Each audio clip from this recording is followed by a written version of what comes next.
There is so much going on this morning, but of course, we start with that shocking news from the Supreme Court, although some may say this could be the Supreme Court making sure it's doing its due diligence, given the gravity of everything that is at stake. Certainly not the end of the story here, but a delay at the very least. The Supreme Court has agreed now to consider former President Trump's claim of presidential immunity in his federal election interference case. The conservative court's decision to hear the case will further delay a potential trial. The High Court has scheduled arguments for April 22nd, and a final ruling might not come until months later at the end of the term in June. If the court rules in favor of Trump, the special counsel's charges would be dismissed. The U.S. Court of Appeals unanimously ruled Trump does not have absolute immunity. But if the Supreme Court does affirm that, the delay still would push the start of the trial probably into the fall. Let's bring in former litigator and MSNBC legal correspondent Lisa Rubin and former U.S. attorney and MSNBC legal analyst Joyce Vance. Good morning to you both. So, Lisa, let's pause for a moment. I think this was shocking news to a lot of people, but let's talk about what this decision is and what it is not. It does not mean that the Supreme Court agrees that Donald Trump has presidential immunity. It means that they're going to hear the case, possibly that he does have immunity, and at least knock this down into the fall.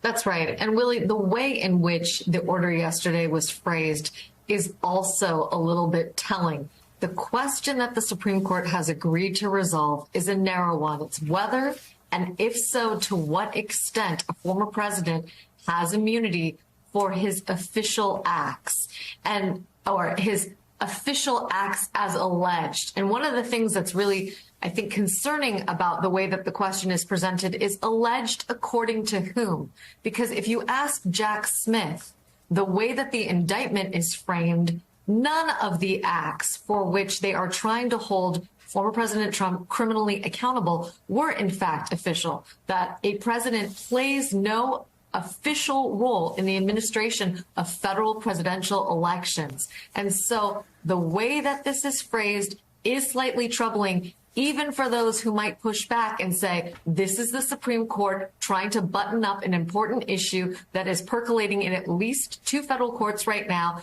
and is likely to recur in the Georgia case should the Fulton County RICO case continue beyond this existing motion about Fani Willis's disqualification. Joyce Vance, a lot of concern and reaction to this. What's going on? Another delay tactic. But when you look down the pike and you look at how this is going to be seen in history, I mean, I don't see a reality, maybe you can correct me, in which the Supreme Court doesn't agree with the decision that has already been made, that a president somehow has immunity and can have SEAL Team 6 take out people that he wants to take out. I don't think they're going to go that way. But in the history books, they will be able to show that every stone was unturned every step of the way in this. Having said that, there is such concern about losing time and this going beyond the election. What are your thoughts? Right. So I think it's an interesting observation, Mika, and I'm reminded that Bill Barr, who was one of Donald Trump's attorney generals, used to say that history is written by the winners. And I think that's the concern here, whether the Supreme Court has given Trump such a big win by adding 2 more months of delay onto this case that it makes it more difficult for Donald Trump to be portrayed as the criminal that many people who have looked at this evidence believe he should be portrayed as. I agree that the Supreme Court is extremely unlikely to reach any conclusion other than Donald Trump specifically, and they don't need to talk about all presidents here. That's unnecessary. They can look at Donald Trump and say, this individual, this former president, is not entitled to any form of immunity for his effort to interfere with an election. They don't need to talk about all potential crimes a president could commit. They don't need to talk whether or not a president's official acts might be cloaked in immunity. For instance, when he's making time-pressured decisions on the battlefield, that's something that Jack Smith has argued in the past doesn't need to be a part of this case.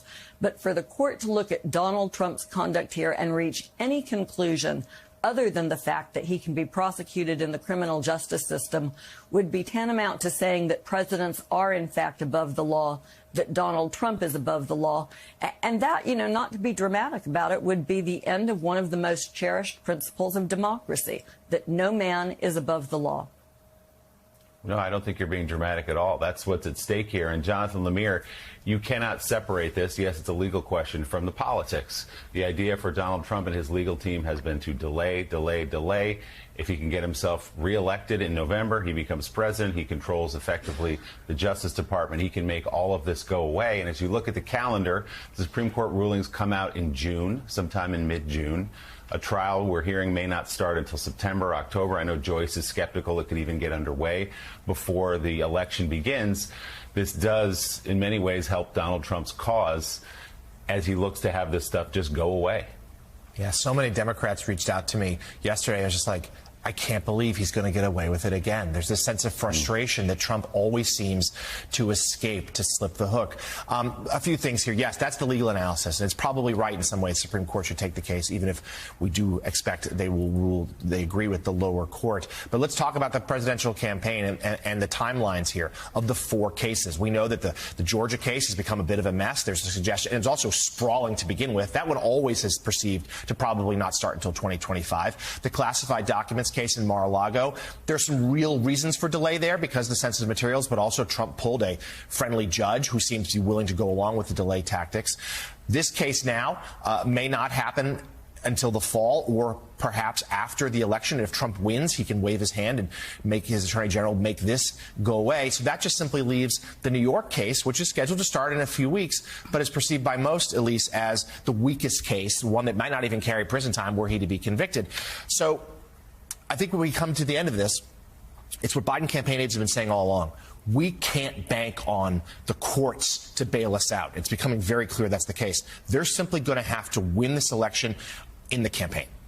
And that's the truth. And Jen Palmieri, our friend, was on your show earlier and said exactly that she has never thought that the defeat of Donald Trump is going to come in the courts. And I completely agree. And while I think, for many reasons, it's unfortunate that Trump always seems to escape justice, at the same time, we don't want our judges and our rule of law being dictated by a political timetable.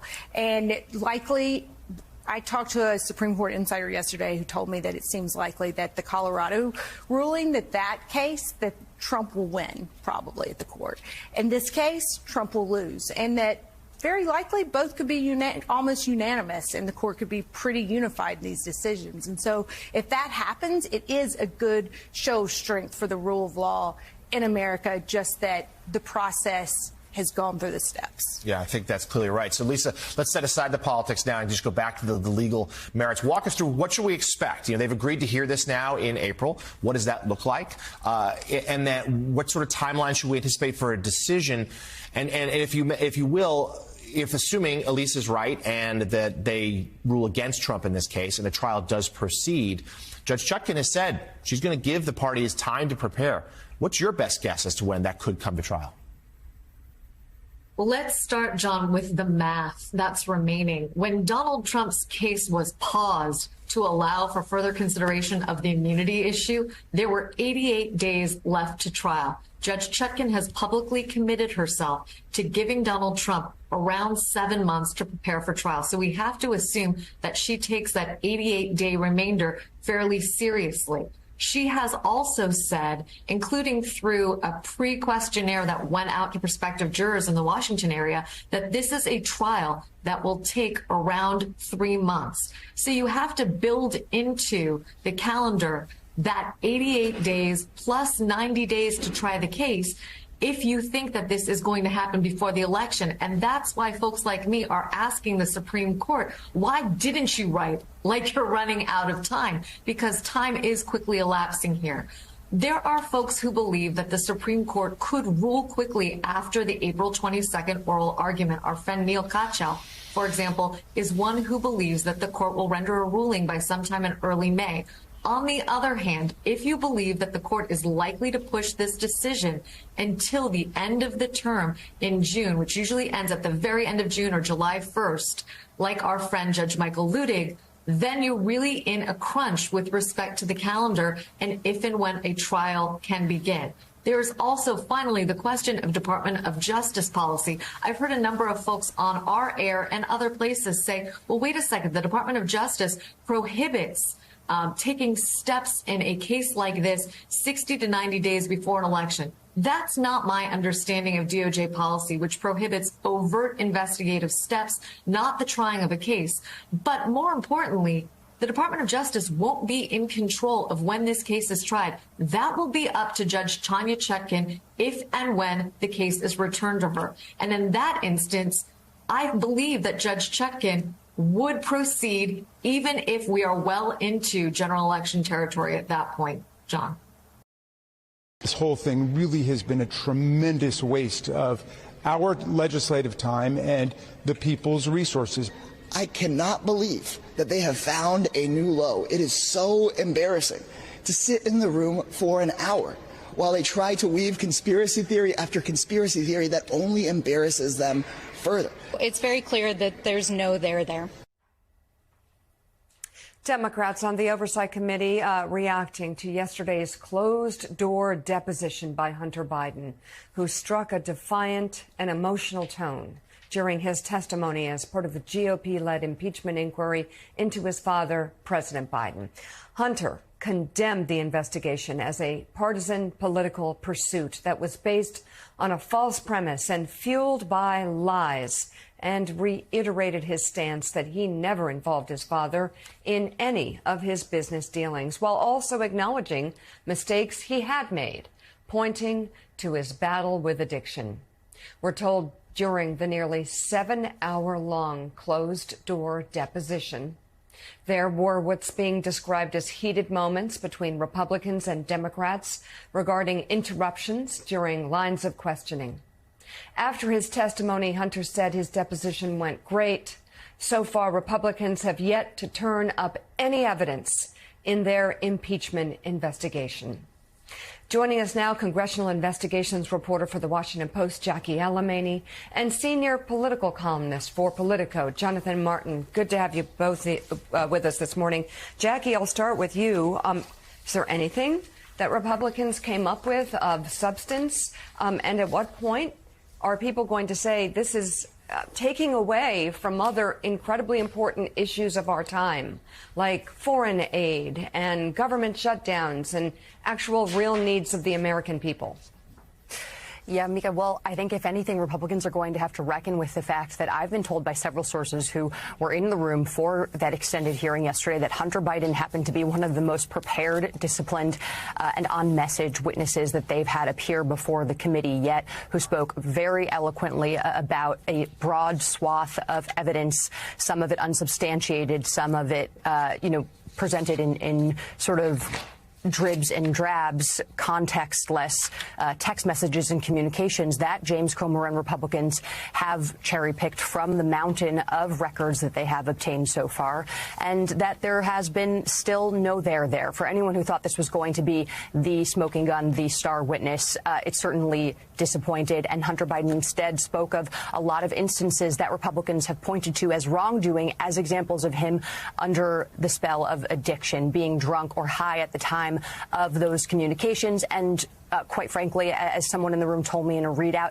that he was lying about some of the times where he said his father was present to certain business people, like this one text messages that has often been referenced where he was in communications with a Chinese associate that he was doing business with and texted him in a WhatsApp message that he was with his father right now. He said during that deposition that was actually a lie and that he was under the influence. I think this all goes back to the really bigger story about Hunter Biden right now, which is that he is determined to stay sober and has viewed this as key to his father's reelection and as key to batting down these accusations, all of which so far are unsubstantiated, that his father was directly involved with any of his business dealings with foreign associates. So, Jackie, you would think after a series of humiliating setbacks for this committee, the latest being the arrest of Mr. Smirnov, who at one time was a star witness that the FBI and Justice Department now say was making everything up, claims of bribes that Joe Biden received that he did not receive. You'd think this committee might walk away, but Chairman Comer made it clear that his self-described smoke but no fire yet investigation, he said, well, we heard some contradictory things in Hunter Biden's testimony that need further review, suggesting we're just going to kind of keep this ball in the air with insinuations and suggestions, but no evidence that there was wrongdoing here. Is that the goal here, just to keep this alive through the election? That is, Willie, a typical Comerian tactic to continue to muddy the waters and lob allegations across cable news and conservative media that have been proven unsubstantiated time and time again. I imagine we are going to continue to see that, but perhaps to a lesser extent. I mean, even Fox News has quieted on several fronts of covering some of the accusations Comer's been making, and he has been facing criticism from his colleagues who have not been happy with his media process-centric approach, where he has put forward, again, this contextless, cherry-picked evidence, gone and spoken about it, and then the evidence has, when you've looked into it a little bit further, fallen quite flat. But fortunately for him, we're all going to be turning to the Senate impeachment trial, which is a whole other discussion in terms of whether or not that is a substantiated, those are substantiated articles of impeachment against Alejandro Mayorkas, but it's certainly some counter-programming to give Comer and the House Oversight and Judiciary Committees a bit of cover from an investigation that in its totality so far has been a failure. Well, there was another piece of major news on Capitol Hill yesterday. Senate Minority Leader Mitch McConnell announced he will be stepping down as the upper chamber's Republican leader this November and leaving the Senate at the end of his term in 2026. The 82-year-old McConnell explained his decision on the Senate floor. One of life's most underappreciated talents is to know when it's time to move on to life's next chapter. So I stand before you today, Mr. President, and my colleagues, to say this will be my last term as Republican leader of the Senate. I'm immensely proud of the accomplishments I've played some role in obtaining for the American people. I still have enough gas in my tank to thoroughly disappoint my critics, and I intend to do so with all the enthusiasm with which they've become accustomed. First elected to the Senate from Kentucky in 1984, McConnell has led the GOP caucus since 2007, making him the longest-serving party leader in the Senate's history. Jonathan Martin, you're writing about this. What's the reaction, first of all, to his announcement? And also, who are the contenders waiting in the wings potentially to replace him? Well, the reaction is not surprise on the news, but surprise on the timing. I think it was widely assumed, Mika, that he would step down from his leadership post after the elections this fall. But the fact that he revealed this in February, just 2 months into the new year, I think speaks to the political challenges that he's facing. And this has not been a pleasant season for Mitch McConnell. Somebody that he despises, Donald Trump, is about to become his party's nominee for the third consecutive campaign. His party is drifting towards a sort of isolationism that he finds frankly revolting. And he is perhaps most painfully of all seeing his own power sort of ebbing in the Senate. And he has coveted being Senate leader for years and years. He finally got the job, and he served, obviously breaking the record as the longest serving Senate leader, only to see his power really sort of slow at the end as a handful of younger colleagues have challenged him. So it's not been pleasant for him. And I think he's trying to get ahead of the jailer here, if you will. He's trying to go out on his own terms. He does not want to be forced out by either a doctor's orders or a rebellion of his colleagues. He's trying to do it now and make the best of a tough situation. Look, there's 3 obvious figures who are looking at this in the current Senate. They're all named John, so it makes it kind of easy for us. John Barrasso of Wyoming, John Cornyn of Texas, and John Thune of South Dakota. I think it's more complicated than that. That's sort of the shorthand, Mika. I think that this is hugely contingent on who wins the presidential election. If Trump wins, this is still his party. I think he wants to have a say in who the next leader is, and he could find somebody beyond the three Johns. If Trump loses, and this is purely a choice of the senators, I think John Thune starts with an advantage. So, Jonathan, let's speak about Mitch McConnell's legacy here. Sort of a contentious relationship with Trump, but inconsistent. Let's remember he didn't vote to convict Trump in that second impeachment trial. Crucial, yeah. Which had he with votes there, maybe Donald Trump would not be running for office again right now. Exactly. He's also said he'd probably endorse Trump again. His camp has signaled that. But it seems to me, speak about his time, what he's meant to the upper chamber, but it really seems like his impact might have been on the judiciary. Yeah, if you look at the sort of sweep of his career in the Senate, there's no landmark piece of legislation that he's really connected to. He's going to be best known, I think, in history for how he shaped the Supreme Court. He sat on one nomination for almost a year, and he moved to second within a matter of weeks. And I think getting that 6-3 conservative majority on the court, I think, is central to his legacy. And that's the great irony, because the man he despises, he will go down in history linked to. They are the conjoined twins of the modern GOP, Donald Trump and Mitch McConnell, because those are the judges that, of course, Trump put forward and McConnell confirmed that have so shaped this court. And by the way, the same judges that overturned Roe versus Wade and probably ensured that McConnell would serve his final 2 years as leader in the minority. Jonathan, is it a done deal that McConnell still will endorse Trump? And how soon are you hearing that it will be? Or could this could he possibly keep it out there, float it, and hold off for a bit? I wrote my column today at Politico about this. He is going to support Trump. It's a matter of when, not if. Mitch McConnell is a man of the Senate, but he's also a party man. He is a partisan through and through. Politics for him is first, second, and third.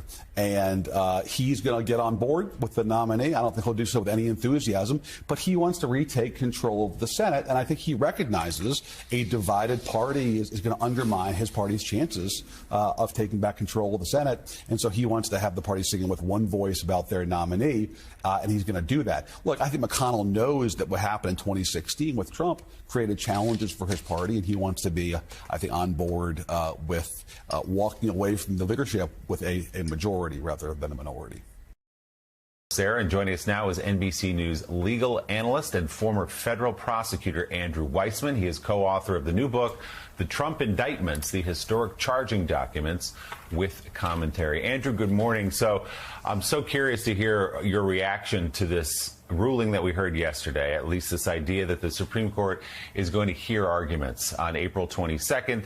We know their decisions come down in late June. Then you can schedule a few months between June and whenever the trial might start. We're getting awfully close to Election Day at that point. So, first of all, some have said this is just the Supreme Court saying we adjudicated this, we heard it, insulating itself from any criticism, and then perhaps ruling that no, the president does not have full immunity. What is your sense of things, number one? And number two, how long this may delay the trial?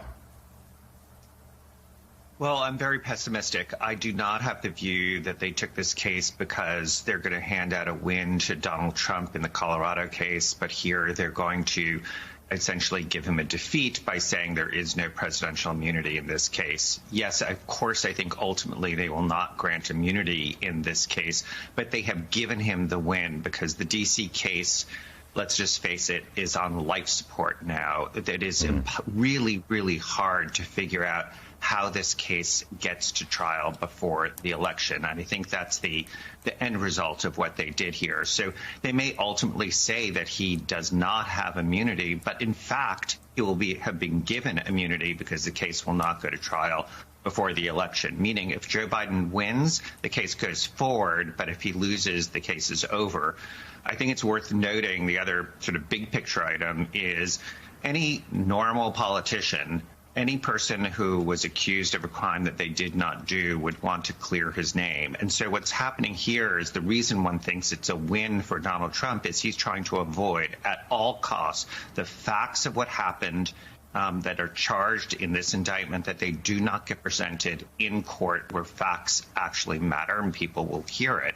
So he can continue to say publicly this is all just a smear campaign by his political adversary, and avoid actually having this confronted by a jury to assess those claims that he's making publicly.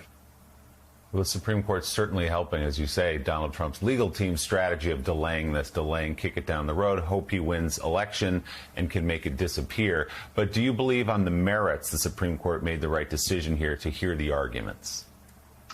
I don't. I think that this is such a frivolous argument. This is a case where even if you thought there might be some circumstance where a president could be immune with respect to certain actions that he takes within his or her official capacity, this is surely not the case. As Judge Luttig has said and actually submitted a brief, when you're dealing with the crimes that are alleged here, which is illegally staying in office, that is an absolute violation of the Constitution. And so I think that this is really improvident. And by granting the stay, they essentially are saying that he is de facto immune. So I don't think they should have taken the case. And I think it ends up being that they've given a win to Trump here, and I think they're going to give a win to the Trump in the Colorado case as well. Meanwhile, both President Biden and former President Trump will make visits to Texas border towns today. The White House says President Biden will meet with Border Patrol agents and local officials in Brownsville, Texas, to discuss the need for bipartisan border reform legislation. And about 330 miles away in Eagle Pass, Texas, Trump is scheduled to give remarks of his own. Joining us now, the independent mayor of San Antonio, Ron Nirenberg. He will meet with President Biden today during that trip to Texas. Mr. Mayor, we appreciate your time today. Before we get into some of the details of policy that's been proposed, that legislation in the Senate, just a clear-eyed view from you as the mayor of San Antonio about the crisis, the problem at the border as you see it. How bad is it? How is it impacting your city? Well, I would characterize this more as a political crisis than an immigration crisis, Willie, because there's 114 million displaced people all across the world. We are seeing certainly a surge of migrants at the southern border. We have for years under multiple administrations here in San Antonio. We're 150 some odd miles from the border. So we've had 600,000 migrants through our community since January of 2023.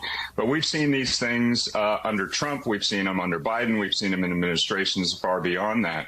What is different here is a level of demagoguery that's being played out by extreme MAGA Republicans at the behest of Trump. You know, the hallmark of the Trump administration immigration policies was the separation of families at the border, something that the overwhelming majority of Americans oppose. He did not, could not, would not do what President Biden has done, which is reach across the aisle, work with a good faith group of bipartisan senators, and come up with solutions to the issues at hand. And so we are going to be meeting with the president. The president will be meeting with a number of folks, including those border agencies who are starving for the resources that the Republicans in the House will not give them in order to deal with this issue. And we're going to advocate for that bipartisan border bill that was negotiated by, again, good faith senators on both sides of the aisle that are solutions to the issues at hand. And a solution that the House of Representatives had long called for and now turning its back on now that it's in front of them. But, Mr. Mayor, I do want to ask you, there is in New York City, for example, in Chicago, as you know, talking to your fellow mayors, it is a crisis, a migrant crisis, trying to care for hundreds of thousands in some cases when you talk about New York City migrants who come here. Are you not seeing that same impact on San Antonio? Because in many ways there is demagoguery, in many ways it is a political crisis, but it's a very real crisis to a lot of cities. There's no doubt. We do see local impacts. And I mentioned again, we've had 600,000 migrants come through our city. of approximately 1.5 million people. San Antonio is the 7th largest city in the United States, but it will quickly overwhelm any community that has that many migrants come through in that short a period of time. We have had great cooperation, however, with the White House and with the Department of Homeland Security and Secretary Mayorkas on the resources needed to deal with that issue in light of congressional inaction. And so we've worked quite well. We've had a migrant resource center in order to do really 3 things, which is to maintain order, protect public safety, and treat people who come through our city with some basic dignity and compassion, which every human being deserves. And so, we can't control here in the local communities, whether we're San Antonio or Chicago or New York, who actually comes across the border. Those are the domain of the federal government. But what we can do is deal with the impacts, and we've had great cooperation with the federal government in that regard. And I will say this, in the national security bill that currently is sitting at the feet of Mike Johnson, there were the resources necessary to deal with those local impacts. And those local impacts will not stop if there are no solutions from a legislative policy perspective at the border. So not only are they holding local communities at the border hostage, they're holding every other city in the nation that's dealing with the immigration issue locally hostage as well with these inane politics. Mayor, what would you change about the bipartisan bill that Congress has not passed yet? Or would you support just going forward with it in its current incarnation? I and many of my peer mayors on both sides of the aisle support this bipartisan border bill. It's not perfect. Many people, including myself, would like to see other elements to it. It's not. It stops short of being comprehensive, but this is the biggest step on modernizing our current immigration system that has happened in the last 30 years. And so it is definitely worthy of consideration and debate and passage from a local community's perspective. But, dealing with the Dreamers, accelerating work permits to a greater extent, those are things that we should negotiate. But this bipartisan border deal that was worked out, again, in good faith with President Biden and a bipartisan group of Republican and Democratic senators is worthy of passage, and we fully support it. San Antonio Mayor Ron Nirenberg, who will be meeting with the president along the border today. We appreciate you stopping through with us this morning. Thank you very much. Joining us now, MSNBC chief legal correspondent and anchor of The Beat on MSNBC, Ari Melber, and state attorney for Palm Beach County, Florida, Dave Aronberg. I'll ask you both the same question. Dave, I'll start with you. Were you surprised at this ruling? I was shocked, Mika. The 5 justices who granted the stay, they threw sand in the gears of justice, and they further delegitimized the Supreme Court in the eyes of so many. Chief Justice Roberts cares deeply about the perception of the high court. He wants people to believe that they are above politics. That's why it's mystifying to me that they put their hands on a hot stove here. The D.C. Circuit Court of Appeals decision was powerful. It was comprehensive. It was convincing. This whole issue of absolute immunity is an easy one. It's a legal layup. There's a reason why we left the crown 250 years ago, because we have a president, not a king. So this whole issue is a certain loser for Trump, but he wins by losing, because now it's unlikely that the case will go to trial before the election. Not impossible, just unlikely. And although the Mar-a-Lago documents case, Mika, in my mind as a prosecutor, is the strongest case, Judge Cannon has slow-walked it, and the D.C. case had the right judge, an experienced, no-nonsense Judge Chutkan. It was built for speed with only 4 counts and no other co-defendants, but not even Jack Smith, a prosecutor's prosecutor, can ensure that the rule of law will prevail. And so a lot of the blame here goes to the Supreme Court, Mika, but some of that is also on the shoulders of risk-averse Merrick Garland. So, Ari Melber, do you agree? Were you shocked? And in a way, one of our guests earlier in the show said this sort of gives him immunity in some ways. Yeah, your question and other guests, as you say, have mentioned, the whole thing is whether this is going to be a process that holds Donald Trump accountable. Accountable doesn't mean he has to be convicted, doesn't mean he's guilty. It means a day in court. And if a jury of his peers acquits him, good for him. That's the system. Or if he's convicted, then the rest of the United States can understand through this process what it means that somebody got caught trying to steal an election and held accountable before the next one. The Supreme Court's action, in all likelihood, based on what we know about the calendar, prevents that from happening. So you're having a debate about whether there should be a trial, and the Supreme Court has prevented a trial. That short circuits the debate. I think, to put it in English, the court thinks it's being savvy, that it could ultimately rule against Trump and say, see how even-handed we are. And in a way, that's this Supreme Court thinking that the rest of us are stupid, that we don't pay attention, that we can't figure it out, that it'll be a legal cloud of smoke. And so I think, in a way, it's very obvious from how the court is acting on this one that they're trying to game it. They think they could do the optics, they can do the PR on it, and still claim afterward that even though they prevented a trial, they still support trials. It's double talk. If we get there, we'll see what they say. But I think many might see through it. So it's so interesting. By the way, we have Jonathan Lemire, Elise Jordan, and Mike Barnicle still with us. And Jonathan, I just think it's so interesting because, for example, I mean, I respect the court, and I doubt that they will come out. I think they'll come out in Trump's favor with the Colorado case. Who knows?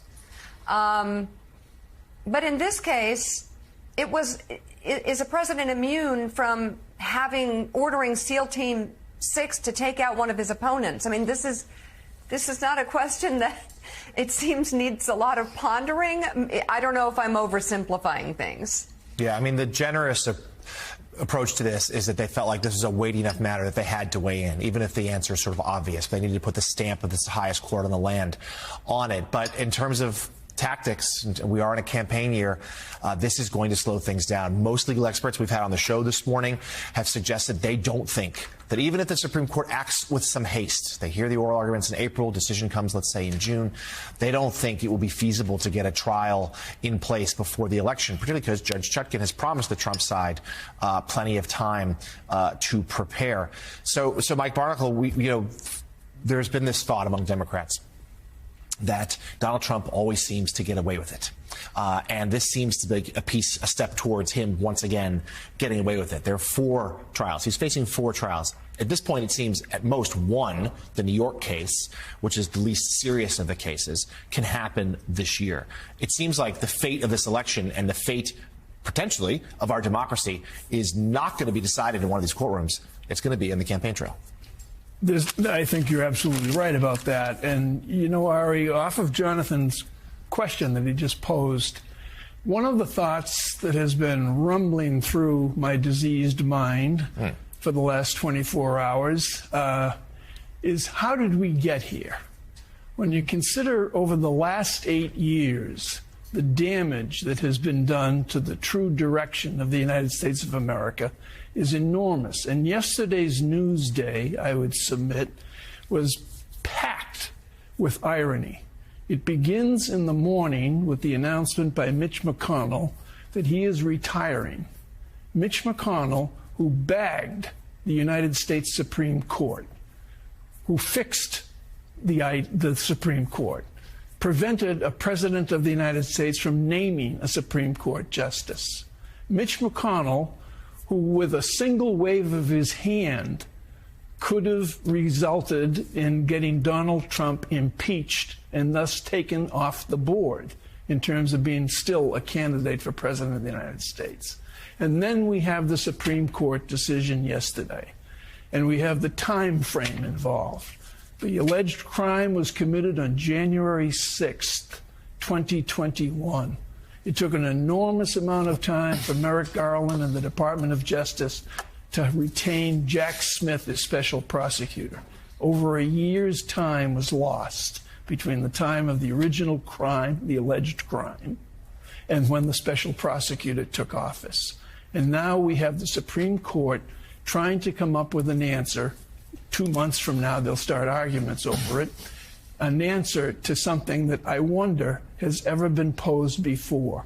Does a president of the United States have the right to immunity if he shoots and kills someone on Fifth Avenue?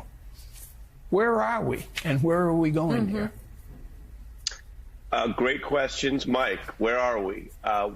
We're in a tough spot, not just politically with how you may feel about Trump or any other candidate, but as a republic. I think people can feel that. Some people have thrown up their hands and been exhausted by it. Others are redoubling their efforts. Where are we? Cheating is effective. That's why a lot of people cheat. Violence is effective. You had an earlier segment about Putin, and we're talking about this right now. Violence can work. It was violence that has now been convicted as sedition that actually delayed the certification of then-President-elect Biden. January 6th was effective. It wasn't a failed plot. It was a plot that resulted in the certification happening later than the constitutional requirement of the 6th. It could have been even later than that. There were 2 bombs placed at both party headquarters that did not go off. The Supreme Court, through McConnell and other means, does not reflect anything like a relationship with the people's votes over the years. And so all of these things have accrued up where cheating and other tactics have been rewarded. Now, whether Donald Trump is significantly tied to a deliberate criminal intent on January 6th, it's supposed to be a legal question, by which I mean, as Mika said, I don't think it should be resolved by local politicians on the ballot issue. I don't think it should be resolved at the voting booth because many people may cheer on anti-democratic efforts by their side. We've seen that in America before. It's supposed to be resolved in the courtroom. And now we have the highest court in the land saying, wait, we're going to get involved to make sure it probably doesn't get resolved in the courtroom. That's why this has that Orwellian, double talk, hypocritical flavor. That's why it's a big problem. Is there a solution to it? Not in the short run. I mean, in the long run, we as a country have to look at certain traditions and norms and figure out which ones still work today and which may have been so easily, handily beaten through a kind of a cheating, level of video game play by Trump and others, where you say, oh, the founders didn't expect someone quite like this, and they didn't have the rules quite like this, and the Supreme Court seems to think that their press releases, their PR, their sort of effort to say they got involved is more important than actually letting the courts have their say. That's an ironic and deeply hypocritical position if that's where they land. At one point, right after I finished playing in about 2001, I was taking about 50 Vicodin and about 10 OxyContin a day.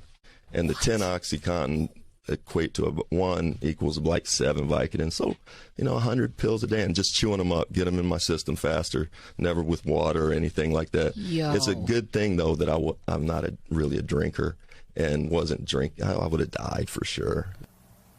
That's former NBA star Rex Chapman in 2019 discussing his addiction to opioids. Chapman got sober in 2014 after his arrest for shoplifting earlier that year that resulted in an 18-month probation sentence. He details all of this and much more in his new memoir titled It's Hard for Me to Live with Me. And Rex joins us now. Rex, it's so great to have you on the show. Been a fan of yours as a basketball player and a fan for a very long time, and really following your journey since your days in basketball. Big picture here, to sit down and put all of this down on the page, to kind of spill it and talk through it. What did it feel like? Was it therapeutic? Was it difficult? And why did you want to tell the world about this story? Oh, man, Willie, thanks for having me. I'm a big fan, have been for a long time. This book's tough. I didn't realize how tough it would be to write it and to go through this process with Seth Davis, who was terrific. I feel a bit conflicted sitting here today, being celebrated for screwing up my life in a spectacular fashion. While it's also a very tough time for my family, my ex-wife, who's just a rock star, our kids. This is opening up a lot of old wounds for them, maybe some new ones publicly. So I just need to acknowledge that before we go further. But I'm hopeful this book will help, my kids, help them see me in a different, better light, going forward, doing things differently than I used to. And for others, I know that when I was going through the depths of it, I was willing to listen to anyone, and sometimes just the smallest thing can make a difference You can listen to somebody and it can change your whole outlook, and you can be on your way. And that certainly happened with me. Rex, great to see you again, and congratulations on the book. So many people now know you for your basketball, but also your Twitter persona. You've become such a popular follow with spreading good news. And I know this book, though, is a lot of difficult news, as you say. Tell us a little bit about how you first developed this problem and some of your path to get out of it. Yeah, you know, I grew up pretty much wide open, just running around crazy, playing basketball, chasing girls, going to the racetrack. I didn't realize that, you know, my going to the track, which I'd done with my dad since I was little, I didn't realize that was something that not all dads did. I thought everybody does that. That's what men do when they grow up. They gamble, they do all that stuff. I didn't realize that when I was doing it, most of the time I was just running from some other problem that I had. I could get away for 4 or 5 hours, get into the racing form and escape. It's not healthy for me. I would do it all the time. And then you lose money, you chase money. When I finished playing, I had a huge void to fill, I believe. And I started filling that right away. When I got out of playing, I had an appendicitis and a doctor gave me OxyContin. And in 2 days, I was in love and I was off to the races. I never touched a basketball again. I had 3 more years left on my contract. I lost all interest in everything else and just spiraled.